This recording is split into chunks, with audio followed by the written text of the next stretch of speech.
Ahí está. Hola. Se notó la cara de concentración. ¿Qué tal? Qué susto que me dio. A mí también, ¿eh? A mí también. Además fue igual, porque hacía rato yo estaba conectada y no aparecía, y no aparecía, y vos hablabas y yo decía, crin, crin, crin, crin. No, no, bueno, ahí está. Se ve que te lo mandé muy rápido y no sé. Bueno, no sabemos. Hola, Bea. Hola, ¿cómo va? ¿Cómo les va a todos? ¿Cómo ¿Cómo va? estás, Violén? Bien, muy bien. Uy, causada, porque se vienen varias cosas por delante. Sí, ¿qué se viene? Sí. Contanos. Bueno, a ver, el viernes próximo vamos a estar, Ale y yo, con el vivo, pero a la mañana cambió la fecha de estas jornadas que se organizan en la Universidad, en la Facultad de Psicología de La Plata, y va a estar, voy a estar a la mañana del viernes, es decir, a las 11 de la mañana, eh, en la Facultad de Psicología, como les digo, organizado por el Centro de Estudiantes, y Ujú. han hecho una convocatoria a todos los estudiantes del país, así que precioso, precioso, precioso. Y bueno, a la mañana voy a estar allí hablando sobre inteligencia artificial y psicoanálisis, sobre el libro, repitiendo de alguna manera, pero con algunas cuestiones nuevas, la conferencia por la cual presentamos Dale, para el los libro. que se la perdieron, pueden verla ahí. Pueden ir a La Plata, Ujú. no la vamos a transmitir en vivo, eso sí, ya la grabación en vivo la hizo Ale aquel día, así que la tienen, ¿dónde están los reels, En, no? Aquí en atrás, Instagram, en en Instagram. eso. Así que bueno, y también, bueno, a ver, hay varias cuestiones de las cuales hablar respecto a esto, porque estoy empezando a conversar sobre el tema de la conciencia con distintas personas y hay quienes no están de acuerdo, ¿no? Bueno, me pasó hoy de que me dicen no, y yo digo, bueno, ¿por qué no? ¿No? Y es muy interesante pensar que, bueno, como psicoanalistas tal vez tenemos alguna cuestión para aportar que es diferencial, ¿no? Cuando nosotros decimos sí o no, tal vez es diferencial, ¿no? Lo que podemos agregar cuando hablamos de conciencia en algunas inteligencias artificiales. Y esa conciencia, como explicábamos ese día en la conferencia y lo que yo les voy contando en el libro, se debe al efecto del lenguaje sobre la programación, que es lo que Lacan, cuando en 1954 hablaba del inconsciente cibernético, explicaba 4 años nada más después de que Turing decía, ¿no? ¿Por qué no haber la posibilidad de crear una inteligencia artificial? En 1954, cuando Lacan habla del inconsciente como máquina cibernética, lo explica en esos términos, en términos de lo que es el efecto del lenguaje sobre las cadenas significantes, ¿sí? Y los psicoanalistas hemos hablado mucho a lo largo de la vida, ¿no? Acerca de el lenguaje, de las cadenas significantes, y hoy lo que estamos viendo de la mano de la inteligencia artificial es que todo eso que parecía como pura teoría, que solo los psicoanalistas lo podíamos ver adentro del consultorio, ¿no? Como algo casi como místico, ¿no? O mágico que se producía ahí, que nadie podía explicar. Bueno, ahora lo estamos viendo con las máquinas. Así que es muy interesante este tiempo que estamos presenciando, ¿no? Todos ustedes y nosotros, ¿sí? Y bueno, tratemos todos, cada uno de los que nos escucha en este momento, de incidir desde el lugar que tenga, ¿m? A organizar, a acercarse, a charlar acerca de lo que se viene, de la programación, ¿sí? Porque no podemos quedarnos de brazos cruzados pensando solamente en términos de si queremos o no que esto se produzca, ¿sí?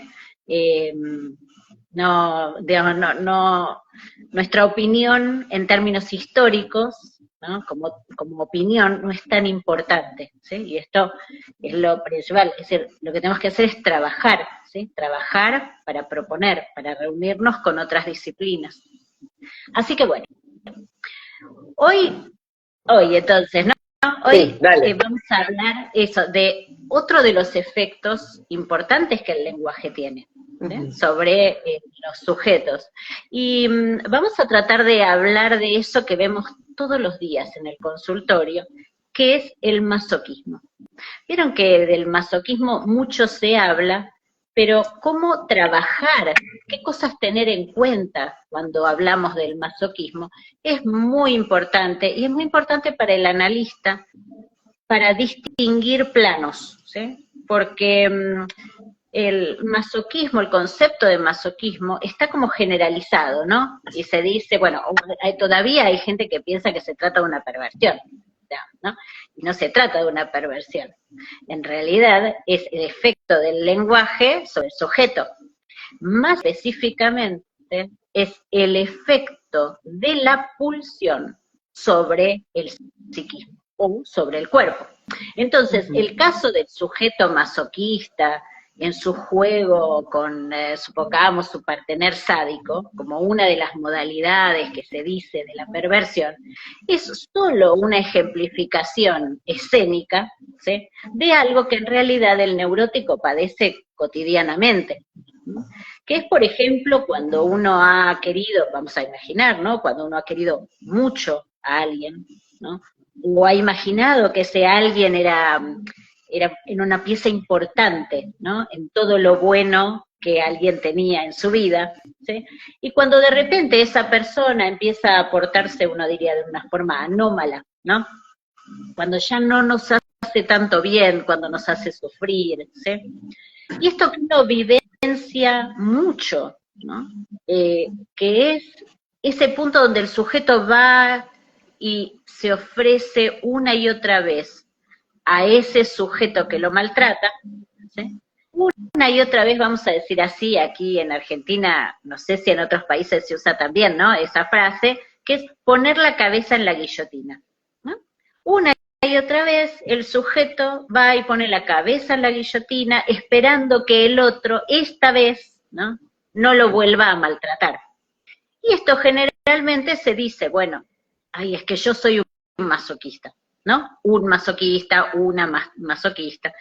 Y es muy importante operacionalizar ese concepto, porque es tan escurridizo el masoquismo, ¿sí?, que fíjense que incluso Freud primero piensa que es producto de un sadismo.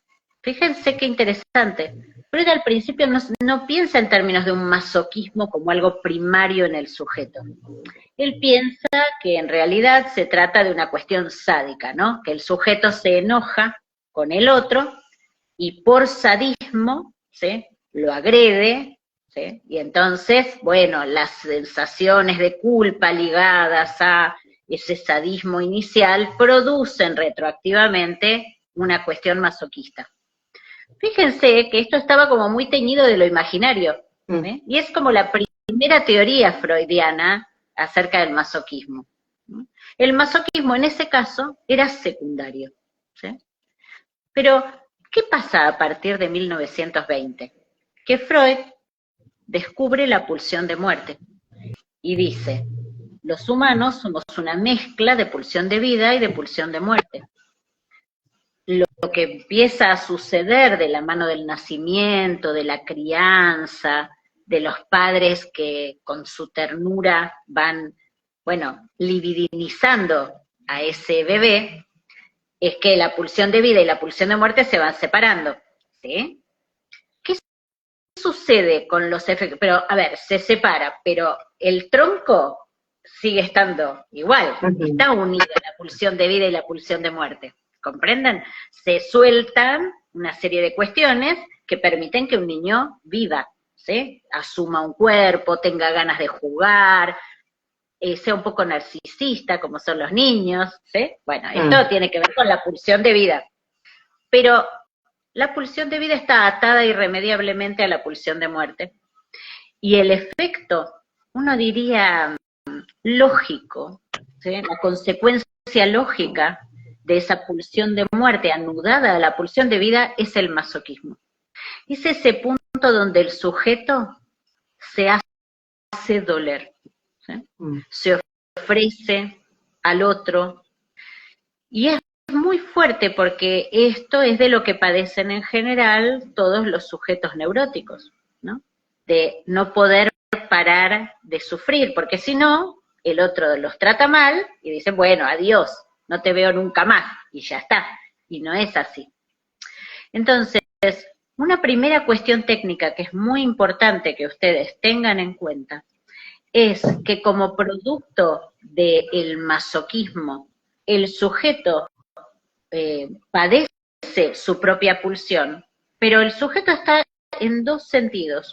Una, como sujeto allí, acéfalo, ¿sí? Como en él se produce esta pulsión de muerte, pero cuando la pulsión de muerte vuelve sobre el sujeto allí no está como sujeto, está como objeto, ¿sí? Entonces, hay una parte activa y hay una parte pasiva. Esa es la primera cuestión técnica que tienen que tener en cuenta, porque en general se dice que el masoquismo es solo pasividad, y no lo es. El masoquismo tiene una parte muy activa, porque el sujeto vuelve y vuelve y vuelve a pisar la misma piedra, ¿no? Y vuelve a caer, ¿sí? Entonces, esa parte activa de la pulsión de muerte sobre sí muestra cómo eso, donde claramente esto de la duplicidad del yo, ¿sí? Esas partes inconscientes del yo. Uno dice, ay, yo sé que esta persona me hace mal, pero bueno, tal vez esta vez no suceda. Entonces, la primera cuestión técnica que ustedes tienen que tener en cuenta es que el sujeto se responsabilice, ¿sí?, en su trabajo analítico, no solamente de todas aquellas veces en que se sorprende de lo que sucede, sino de todas aquellas veces en las que se encamina hacia allí, hacia la repetición. ¿Y qué cosas son las que lo encaminan? ¿No? Encaminan hacia allí. Por ejemplo, no sé, la creencia en un amor incondicional, ¿no? El sentimiento de culpa a veces nos lleva hacia el masoquismo, a decir, no, ¿cómo yo voy a no creer en el otro? Sería una mala persona. ¿Cuáles son las condiciones en cada caso que abren el camino para que el sujeto repita y ponga la cabeza en la guillotina? Y eso no es siempre la misma causa. Hay sujetos neuróticos que lo hacen por unas razones y hay sujetos neuróticos que lo hacen totalmente por lo contrario. Entonces, esta es la primera cuestión técnica, que es sumamente activo el masoquismo, ¿sí? Y que hay que averiguar cuáles son las condiciones de esa actividad. La segunda cuestión, que como les contaba, el masoquismo tiene una parte de apuesta, ¿sí? Hay una apuesta a no ver el sadismo del otro. O tal vez, aunque la otra persona no sea sádica, porque puede ocurrir, puede ser que no le interesemos. ¿Por qué tendríamos que interesarle a todo el mundo? ¿Por qué tendríamos que interesarle o parecerle interesante a alguien que nosotros queremos? Digo, ¿por qué? Esa pregunta está en la raíz de la neurosis, ¿no? Porque el neurótico quiere algo y no entiende que el otro tal vez no lo quiere con uno. Uno no necesariamente siempre es tan interesante, ¿no? Y esto es muy duro, ¿eh? No, uno lo dice livianito, pero es duro, durísimo. Entonces, siempre, el segundo punto es que siempre hay un punto de apuesta en el masoquismo. Apuesta a lograr el lazo con el otro, ¿sí?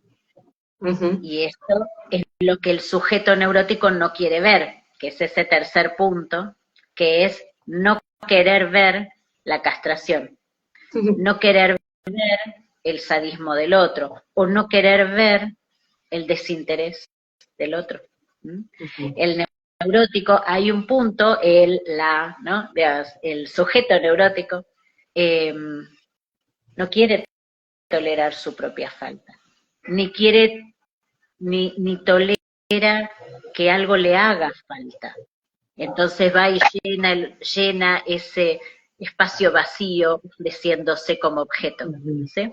Ustedes seguramente verán en cada uno de los análisis que conducen, ¿no? Cómo las condiciones de cada uno de esos pacientes para encaminarse hacia allí, ¿sí? Porque en el momento el sujeto no se da cuenta que está apostando por lo mismo.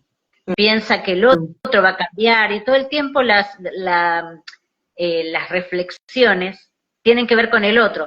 No, pero no sé, supongamos, no sé, X persona. Ahora está muy cambiado o muy cambiada, ¿no? De cómo era antes. Esto, bueno, ahora no es lo mismo, ahora nos entendimos, ahora ya hablamos de esto. Siempre el sujeto está enajenado, está alienado, está poniendo el acento en el otro y no escuchándose, viéndose, y por esto es tan importante este cuarto punto que tiene que ver con que lo pasivo del masoquismo no es solo la posición general, sino está posibilitado solo por el lenguaje, ¿sí? Hacerme, ¿no? Dañarme, digamos, esa parte pasiva del verbo es el punto que hace que en los animales no haya masoquismo, en nosotros sí, ¿no? En el ser humano. Este punto desvitalizante del lenguaje muchas veces no se entiende, ¿no? Cuando se dice, bueno, los psicoanalistas decimos que el lenguaje, que el inconsciente está estructurado como un lenguaje, ¿no? Y bueno, y entonces se repite la palabra lenguaje, lenguaje, lenguaje, pero no se entiende de qué se trata, ¿no? Y de lo que se trata es esto, de las formas verbales. Hace varios años, ¿te acordás, Ale, que nosotros hicimos un vivo? Yo no me acuerdo bien cómo se llamó, pero tenía que ver con las formas verbales. Y yo me acuerdo que en ese momento no tuvo mucha repercusión, digo, porque más o menos en esa época veíamos, bueno, a ver si a la gente le resultaba fácil, digamos, el modo en que explicaba, o no sé, bueno, uno iba viendo, ¿no? A ver en qué se acercaba más o no. Y me acuerdo que ese vivo no tuvo mucho eco, y cuando yo pregunté un poquito de qué se trataba, me decían, lo que pasa es que a veces no se entiende cuando empezás a hablar de lingüística, ¿no? Como de verbos, ¿no?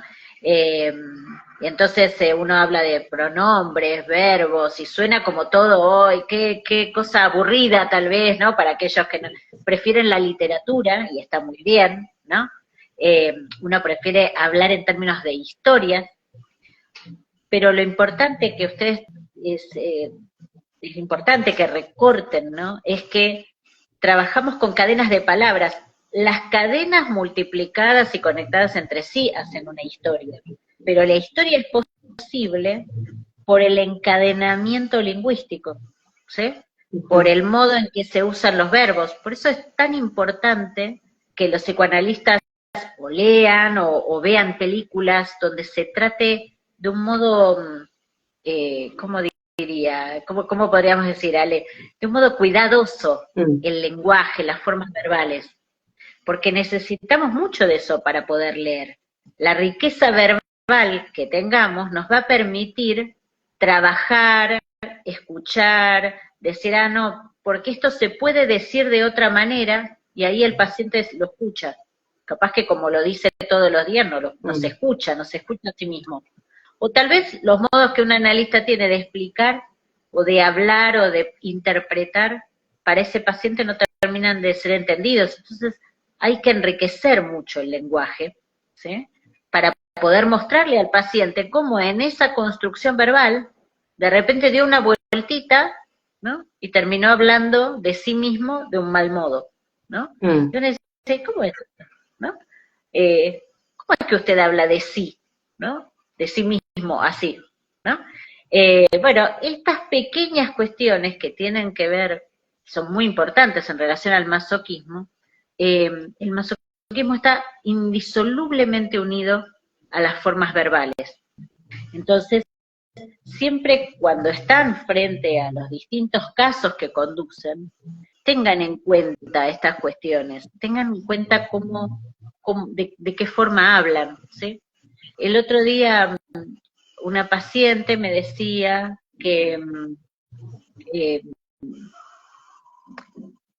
que le parecía, digamos, le hacía bien el modo en que yo le decía, por ejemplo, tu neurosis, tal cosa, ¿no? En tu neurosis se produce ¿no? Y hay algo de eso que es menos, no es menos responsabilizante para el sujeto, pero sí es menos culpabilizante, ¿entienden?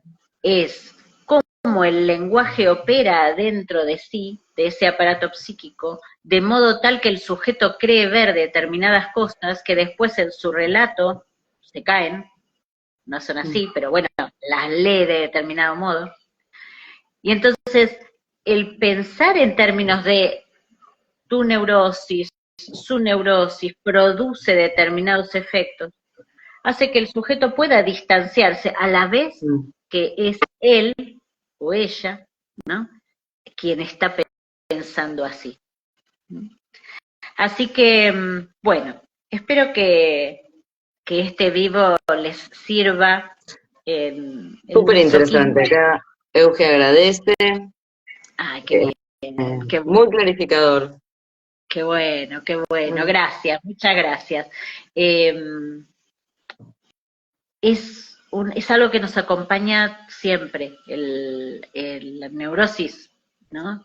Tiene una fuerte condición masoquista y muchas veces esta generalización de yo soy masoquista, en realidad, lo único que hace es devolver un goce, ¿no? Porque uno dice, bueno, yo soy masoquista, sí, con eso todos los neuróticos somos masoquistas, sí, hay un punto en que la neurosis es masoquista, ¿sí? El tema es de qué modo entramos a repetir respecto a quiénes, no es a todos. Hay gente que es sumamente activa con un montón de situaciones, no es para nada masoquista en un montón de situaciones de la vida. Y hay algunas personas respecto de las cuales sí es masoquista. Y uno dice, a ver, ¿cómo es que se encamina allí? Por eso el recorte del analista, ¿no? Respecto a qué es masoquista, en qué momentos, respecto a quiénes, ¿sí?